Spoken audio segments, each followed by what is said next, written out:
ভিডিওটিতে ক্লিক করার জন্য আপনাদেরকে জানাই অসংখ্য ধন্যবাদ। আপনারা দেখছেন আপনাদের প্রিয় ইউটিউব চ্যানেল wow007। তো ফ্রেন্ডস, সবাই কেমন আছেন? নিশ্চয়ই খুব ভালো আছেন। ইতিমধ্যেই সংগ্রামী যৌথ মঞ্চের কড়া বার্তা, ইতিমধ্যেই কিন্তু মাননীয় মুখ্যমন্ত্রীকে কিন্তু সংগ্রামী যৌথ মঞ্চ কড়া পদক্ষেপ নিতে চলেছে। কি বলা হয়েছে সংগ্রামী যৌথ মঞ্চের তরফ থেকে, চলুন বিস্তারিত জেনে নেওয়া যাক। 22, 23, 24 ডিএ পেতে এবার বিরাট পদক্ষেপ। কি করতে চলেছে সরকারি কর্মচারীরা? চাপে পড়ল কিন্তু মমতা। 22, 23, 24 এই 3টি দিন পরপর কিন্তু 3 দিন বিরাট পদক্ষেপ নিল রাজ্য সরকার। কি বলা হয়েছে? বহুদিন থেকে কেন্দ্রীয় হারে মহার্ঘ ভাতার দাবিতে আন্দোলন চালাচ্ছে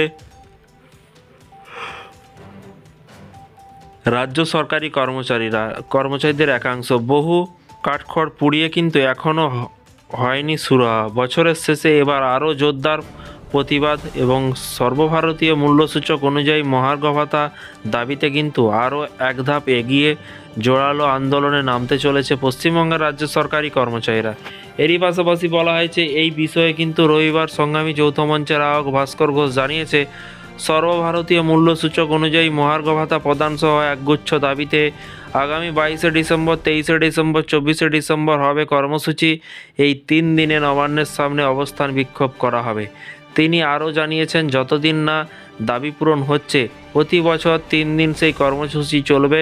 ভাস্কর ঘোষ আরও জানিয়েছেন, ডিসেম্বরের শেষ নয়, 2025 সালের 27শে জানুয়ারি বেলা 12টায় সুবোধ মল্লিক স্কোয়ারে রাজ্য সরকারি কর্মচারীরা হকের ডিএর দাবিতে জামায়াত করবেন। সেখান থেকে শহীদ মিনারে মিছিল করে যাবেন, কিন্তু সেখানে হবে কিন্তু মহাসমাবেশ। কিন্তু তাতেও কাজ না হলে কলকাতাকে চারিদিক থেকে অচল করে দিতেও কিন্তু আর ভাবা হবে না বলে কিন্তু দাবি করছেন তিনি। এবং গতবারের থেকে যন্ত্রণা বেড়েছে রাজ্য সরকারি কর্মচারীদের। ডিএর ফারাক চড়া হয়েছে, শূন্যপদ বেড়েছে। গতবারের থেকে রাজ্য সরকারের ভিত নড়ে গিয়েছে। দাবি সংগ্রামী যৌথ মঞ্চের আহ্বায়ক ভাস্কর ঘোষের।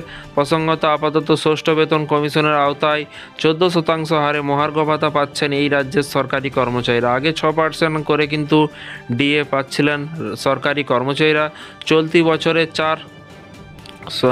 চলতি বছর কিন্তু 4% করে দুবার ডিএ বৃদ্ধি করে, পরে কিন্তু তা পৌঁছেছে 14%। এই দিন সাম্প্রতিক কেন্দ্রীয় সরকারি কর্মচারীদের ডিএ বেড়ে হয়েছে 53%। রাজ্যের কর্মচারীদের ডিএর ফারাক বেড়ে হয়েছে কিন্তু 39%। তো ফ্রেন্ডস, 39% ফারাক হয়েছে কেন্দ্রের সাথে রাজ্যের। এই দিকে 2026 সালে 1 জানুয়ারি থেকেই কিন্তু কেন্দ্রীয় সরকারি কর্মচারীদের অষ্টম বেতন কমিশন কার্যকর হতে পারে বলে কিন্তু একাধিক রিপোর্টে দাবি করা হচ্ছে। তো ফ্রেন্ডস, এই ছিল আজকে একটি ছোট্ট আপডেট। এই ধরনের সংগ্রামী যৌথ মঞ্চের আপডেট এবং বিভিন্ন সরকারি কর্মচারীদের আপডেট পেতে চ্যানেলটিকে সাবস্ক্রাইব করে রাখুন পরবর্তী নতুন আপডেট পাওয়ার জন্য। ভালো থাকবেন, সুস্থ থাকবেন এবং নিজের খেয়াল রাখবেন। Thank you.